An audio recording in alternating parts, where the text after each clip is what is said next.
दोस्तों, मैं संवाददाता समग्र प्रदेश आपका स्वागत करता हूं। आज हम बात करेंगे भारत की राजनीति के बारे में। अन्य लोकतांत्रिक देशों की तरह भारत में भी बहुत सी अच्छी और बुरी चीजें घटित हो रही हैं। सबसे पहले अच्छी बातों पे चर्चा करते हैं। हाल ही में G20 देशों की कई सफल बैठकें हुई। दुनिया में सबसे ऊंचाई पर एक नया पुल चालू हुआ। मुद्रास्फीति धीमी हो रही है और हाल ही में यूएसए और स्विट्जरलैंड में बैंक संकट के कारण हुए झटकों के बावजूद भारत में बैंकिंग प्रणाली मजबूत रही है। 2014 से जब श्री नरेंद्र मोदी पहली बार देश के प्रधानमंत्री बने, कोविड-19 के बावजूद भारत की आर्थिक प्रगति सराहनीय रही। एक्सप्रेसवे, हाईवे का निर्माण बहुत तेजी गति से हो रहा है, जिससे न केवल लोगों और सामानों का आवागमन तेज होगा, बल्कि इससे ईंधन की खपत की दक्षता भी बढ़ेगी। एप्पल और संभवतः टेस्ला के भारत आने से उच्च तकनीकी और बढ़ावा मिलेगा।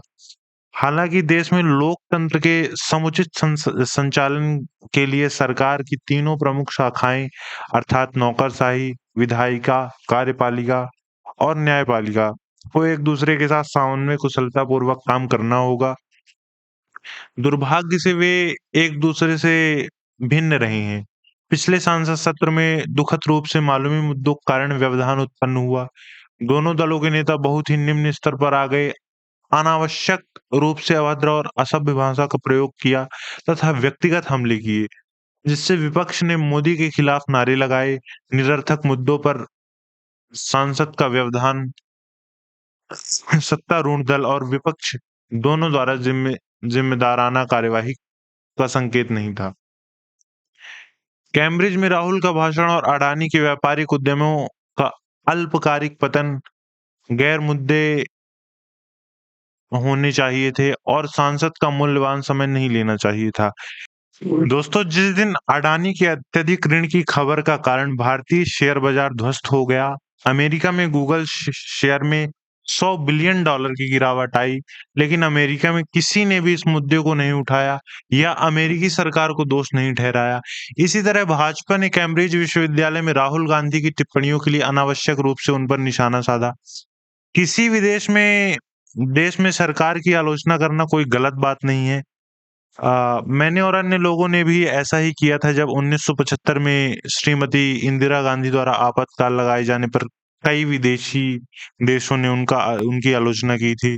उस समय भारत सरकार और कांग्रेस नेताओं ने सार्वजनिक रूप से गंदी बातें कहने के लिए आलोचना की थी और कुछ लोगों के पासपोर्ट रद्द कर दिए गए थे। दोस्तों, केंद्र और राज्य सरकारों के बीच टकराव देश और राज्य के लिए अच्छे नहीं है। दोनों को अपनी उचित सीमाओं में रहना चाहिए।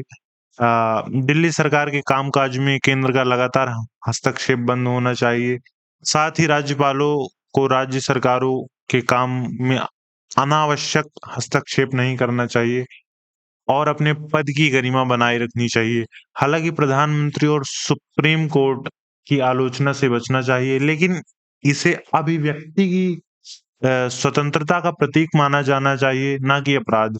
सीबीआई, ईडी जैसी सरकारी एजेंसियों का इस्तेमाल सिर्फ राजनीतिक कारणों से नहीं किया जाना चाहिए और एनडीए समेत सभी राजनीतिक दलों के नेताओं के खिलाफ कार्यवाही की जानी चाहिए। न्यायपालिका और कार्यपालिका के बीच हाल ही में हुई खींचातानी और तीखी बयानबाजी जो चल रही थी वो बंद हो जानी चाहिए। उन्हें देश के हित में काम करना चाहिए, ना कि एक दूसरे के खिलाफ लगातार टकराव बहुत खतरनाक हो सकता है। देश की नींव हिला सकता है।